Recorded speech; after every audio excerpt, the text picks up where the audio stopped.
Hello guys, welcome to my YouTube channel unique English grammar. आज मैं आपको direct indirect के पार्ट 3 में इम्परेटिव सेंटेंस, जब रिपोर्टेड स्पीच इम्परेटिव सेंटेंस हो तो फिर हम डायरेक्ट को इनडायरेक्ट में किस प्रकार से चेंज करें।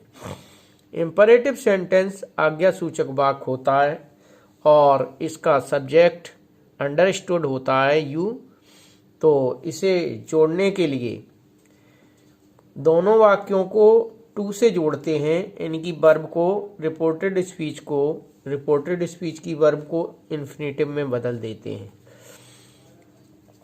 तो जब रिपोर्टेड स्पीच एक इम्परेटिव सेंटेंस हो तो रिपोर्टिंग वर्ब से या सेड टू के स्थान पर अगर ऑर्डर का भाव दिया गया है तो ऑर्डर का यूज करेंगे। रिक्वेस्ट दी गई है प्लीज काइंडली, रिक्वेस्ट सूचक शब्द दिए गए हैं तो रिक्वेस्ट, और सलाह व्यक्त की गई है तो एडवाइस प्रकट करने वाले शब्दों का उपयोग करते हैं। यदि सेंटेंस नेगेटिव है तो डू नॉट हो तो डू को समाप्त करके वर्ब के पूर्व नॉट टू लगा देते हैं अथवा सेड टू के स्थान पर फॉरवर्ड लगाकर डू नॉट को समाप्त कर देते हैं और रिपोर्टेड वर्ब के पहले टू लगाकर इन्फिनेटिव बना देते हैं, जैसे कि इसमें नॉट टू, यानी कि नॉट के पहले नहीं लगाना है, नॉट के बाद टू लगाना है। आओ एग्जाम्पल में समझें। The teacher said to the student, तो यहाँ टीचर स्टूडेंट को ऑर्डर दे रहा है, इसलिए यहाँ हम सेड टू के स्थान पर ऑर्डर्ड का यूज करेंगे और जो रिपोर्टेड स्पीच है उसके वर्ब के आगे टू लगा देंगे। तो teacher ordered the student, comma inverted comma हटा करके इसे टू से ऐड करेंगे, यानी कि टू वर्ब को इन्फिनेटिव मूड में चेंज कर देंगे। तो the teacher ordered the student to go out of the class. तो ये चीज आपको समझ आ गई होगी कि यदि आज्ञा सूचक वाक्य है, इम्परेटिव सेंटेंस है और उसमें जो है आज्ञा व्यक्त की गई है, ऑर्डर दिया गया है, आदेश दिया गया है, तो हम सेड टू के स्थान पर ऑर्डर्ड का यूज करेंगे। दूसरा एग्जाम्पल देखें। The speaker said please listen to me patiently. तो यहाँ हम देख रहे हैं प्लीज शब्द जो है रिक्वेस्ट सूचक वर्ड है, इसको समाप्त करके इसके एवज में सेड के स्थान पर रिक्वेस्टेड का यूज करेंगे। तो the speaker requested the audience, और जो वर्ब है इसकी रिपोर्टेड स्पीच की उसके आगे टू लगाकर इसे इन्फिनेटिव में चेंज कर देंगे। टू लिसन टू हिम, मी को सब्जेक्ट के अकॉर्डिंग हिम में चेंज कर देंगे पेशेंटली। तीसरे एग्जाम्पल में देखें। The doctor said to the patient, यहाँ एडवाइस दे रहा है डॉक्टर पेशेंट को टेक लाइट फूड, के हल्का भोजन लें। तो the doctor advised the patient to take light food. To जो है रिपोर्टेड स्पीच की वर्ब है, उसके आगे टू लगा दिया गया है और यहाँ एडवाइज व्यक्त की गई इसलिए सेड टू के स्थान पे एडवाइज, और यहाँ रिक्वेस्ट व्यक्त की गई है तो प्लीज को हटा करके सेड के स्थान पर रिक्वेस्टेड। तो ये चीज आपको समझ आ गई होगी। चौथे एग्जाम्पल में देखें, हमने कहा कि यदि सेंटेंस नेगेटिव है, डू नॉट का यूज किया गया है तो डू को समाप्त करके नॉट टू का यूज करते हैं, जैसे फर्स्ट में दिया गया है mother said to her child, तो हो गया मदर एडवाइज हर चाइल्ड। माँ अपने बेटे को सलाह देती है कि नॉट टू टेल ए लाई, झूठ मत बोलो।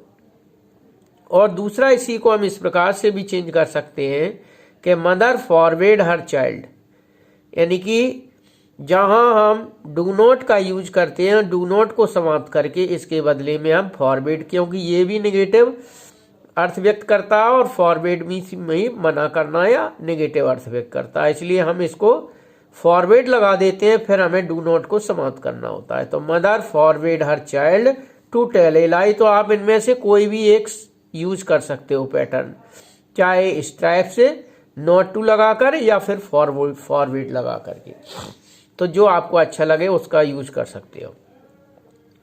जब रिपोर्टेड स्पीच लेटर से शुरू हो तो इनडायरेक्ट स्पीच में चेंज करते समय लेट को हटाकर दोनों वाक्यों को दैट से जोड़ते हैं और रिपोर्टिंग वर्ब के स्थान पर प्रपोज्ड या सजेस्ट का प्रयोग करते हैं तथा अस को बी, यू और दे। तो इसके बारे में आपको बता दूं, मैंने एग्जाम्पल इसी टाइप से दिए कि यदि रिपोर्टिंग वर्ब में कहने और सुनने वालों में से दोनों में से कम कोई एक फर्स्ट पर्सन होगा तो बी को अस में चेंज कर देंगे।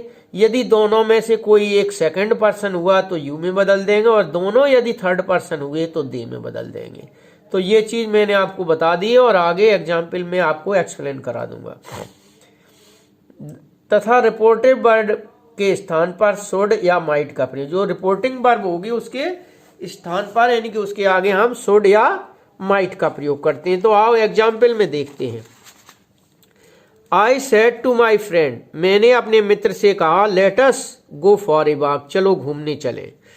तो आई प्रपोज्ड माई फ्रेंड, मैंने अपने मित्र को प्रपोज्ड किया, दैट वी शुड। तो यहां देख रहे हो कहने और सुनने वाला में एक फर्स्ट पर्सन है, इसलिए अस को हमने बी में बदल दिया।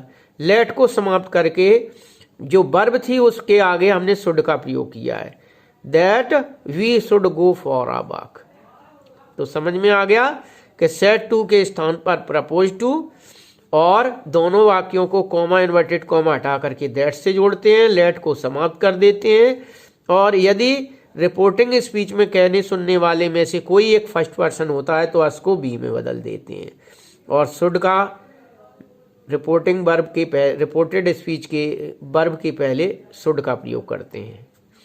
तो हमने बताया शुड या मस्ट, तो आवश्यक जरूरी होता है तो मस्ट लगाएंगे, और सॉरी तो यहां ध्यान देना है कि हमें शुड का प्रयोग करना है। नेक्स्ट एग्जाम्पल में देखें, monitor said to the boy. तो यहाँ दोनों मॉनिटर और बॉय दोनों जो है थर्ड पर्सन है, इसलिए इसको हम दे में बदल देंगे। तो monitor suggested to the boys, यहाँ सजेस्ट किया गया है, सुझाव दिया गया है। मॉनिटर ने लड़कों को सुझाव दिया that they should enter the field one by one, के वे मैदान में एक एक करके प्रवेश करेंगे। थर्ड एग्जाम्पल में देखें, ही सेड टू यू।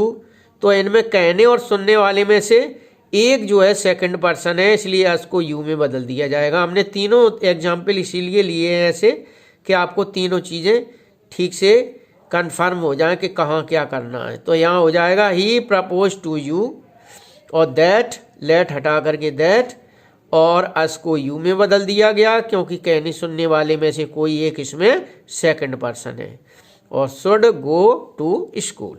तो ये लेटस वाली प्रॉब्लम सॉल्व हो गई। आओ इसके बाद देखते हैं, लेट से प्रारंभ होने वाले प्रस्तावबोधक रिपोर्टेड स्पीच को हम जीरंड का प्रयोग द्वारा भी इनडायरेक्ट में चेंज कर सकते हैं इनको। तो जैसा कि एक एग्जाम्पल मैंने दिया है, he said comma inverted comma let us leave all paper with the clerk. तो ही सेड की जगह he suggested leaving all the paper with the clerk. तो आप चाहे जो है ये जीरंड का प्रयोग करते हुए भी हम प्रस्तावबोधक सेंटेंस को बदल सकते हैं, या फिर ऊपर दिए गए नियमानुसार जैसा आपको उचित लगे उनमें से कोई एक रूल फॉलो कर सकते हैं। इसके बाद नेक्स्ट एग्जाम्पल है, अगर हम लेट के बाद अस ना आकर के कोई अन्य शब्द आता है तो फिर हम ऐसी स्थिति में किस प्रकार से इनडायरेक्ट में चेंज करें। तो देखो हम आपको बताते हैं, the teacher said to the boy.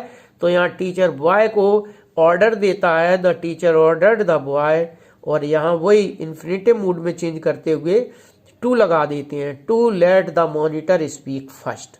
तो एक तो पैटर्न ये हुआ, और दूसरा यदि हमें लेट का यूज नहीं करना है, टू का यूज नहीं करना है, तो दूसरा एक रूल और है, the teacher ordered the boy. Let को हटा करके दैट से जोड़ते हैं, और इसके बाद इसमें जो है वर्ब के आगे शुड बी अलाउड या माइट बी अलाउड या मस्ट बी अलाउड का प्रयोग करते हैं। तो शुड बी अलाउड कॉमन होता है, तो यहाँ हम शुड बी अलाउड का प्रयोग कर सकते हैं। तो देखो एग्जाम्पल में, the teacher ordered the boy that the monitor should be allowed to speak first. यहाँ एक और एग्जाम्पल है, doctor said to them let the patient sleep under undisturbed. तो द डॉक्टर एडवाइड देम, यहाँ एडवाइस व्यक्त की गई है, तो advise them to let the patient sleep undisturbed. तो ये तो एक सामान्य जो रूल है उसके अनुसार है कि लेट के आगे टू लगा करके इन्फिनेटिव मोड में चेंज कर देते हो। दूसरा एक और रूल है जो कि मैंने आपको बताया, इसका भी द डॉक्टर एडवाइड them that patient might be, तो चाहे माइट बी का यूज कर दें, जहाँ ज़्यादा आवश्यक है वहाँ माइट बी, और नॉर्मल है तो वहाँ शुड बी का यूज करते हैं। अलाउड टू स्पीक अनडिस्टर्बिंग, और लेट का प्रयोग शर्त या कल्पना के लिए, तो Krishna said to me let the wind blow ever so hard I shall go, तो इस टाइप से भी हम इसे बना सकते हैं। Krishna told me that he would go, तो यहाँ आई शेल गो को सब्जेक्ट के अकॉर्डिंग ही में बदल दिया और सेल को वुड में बदल दिया गो, और how ever hard the wind might below, तो यहाँ माइट का प्रयोग कर देते हैं। तो गाइज आज का वीडियो आपको पसंद आया हो तो लाइक करें, शेयर करें और चैनल को सब्सक्राइब करें, बेल आइकन को जरूर दबाएं। इसी के साथ आज का टॉपिक हम यहीं समाप्त करते हैं। नेक्स्ट टॉपिक में आपको ऑप्टेटिव सेंटेंस, यदि हमारा रिपोर्टेड स्पीच ऑप्टेटिव सेंटेंस होता है तो उससे हम डायरेक्ट से इनडायरेक्ट कैसे चेंज करें उसके बारे में बताएंगे। जय हिंद, जय भारत।